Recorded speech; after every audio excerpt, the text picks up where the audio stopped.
E tudo isso que nós estamos acompanhando aqui no Brasil está repercutindo em outros países. Imprensa mundial falando sobre essa tragédia nunca antes vista. Aqui no Brasil, no Rio Grande do Sul, vamos então com Priscila Yazbek, porque o assunto também é destaque na imprensa. Ontem eu estava vendo, Yazbek, New York Times, a BBC, todo mundo compartilhando as imagens que chegam do sul do país.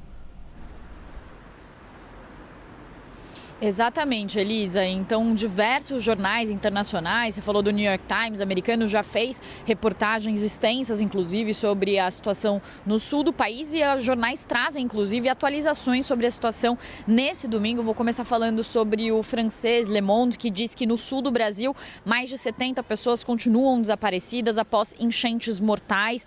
Também destaca que as chuvas diminuíram durante a noite de sábado, mas que é esperado que chova nas próximas 24 a 36 horas e por isso as autoridades estão em alerta sobre deslizamentos de terra. Eles também citam o número de mortes e também falam sobre 70 mil moradores que foram obrigados a deixar as suas casas. A gente já trouxe o boletim mais recente dizendo que já são 66 mortes confirmadas, outras 6 que estão sendo investigadas, além de mais de 95 mil pessoas que foram obrigadas a sair de suas casas. Então, esses números vão sendo atualizados e os jornais internacionais também vão atualizando esses números. O Le Monde também diz que mais de 1 milhão de casas estão privadas de água e diz que a escalada de destruição é incalculável, isso citando as informações da Defesa Civil, e eles falam que meio milhão de pessoas foram diretamente afetadas pela catástrofe. Eles também falam que os moradores perderam tudo em questão de minutos e que o centro de Porto Alegre,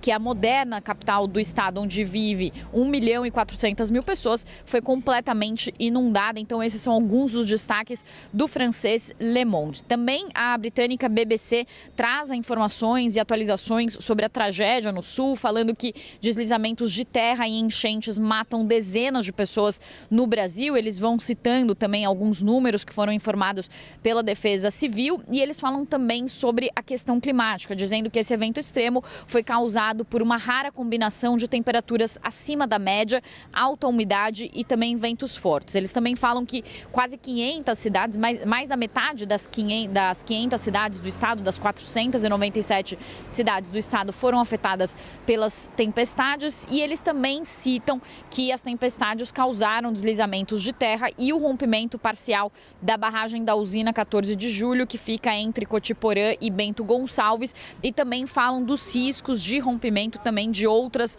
barragens. Eles também citam que o aeroporto de Porto Alegre suspendeu os voos por período indeterminado e trazem também o relato de uma moradora de Porto Alegre que diz que os danos são de partir o coração e ela disse que mora na região e que por isso sente pena de todos que moram ali. Ela fala que é muito triste e lamentável que tudo isso esteja acontecendo. Por fim, mais um destaque, Elisa, do The Guardian, também britânico, que fala que as inundações destruíram estradas e pontes e provocaram deslizamentos de terra. Também falam do colapso parcial da barragem, falam de outras barragens que estão com risco de rompimento também, e eles falam que as fortes chuvas já tinham atingido o Rio Grande do Sul em setembro do ano passado, quando um ciclone extratropical causou inundações que mataram mais de 50 pessoas, e daí depois eles também falam que isso aconteceu depois de mais de 2 anos de uma seca persistente por causa do fenômeno El Niño, do fenômeno Laninha, durante o qual a região registrou apenas chuvas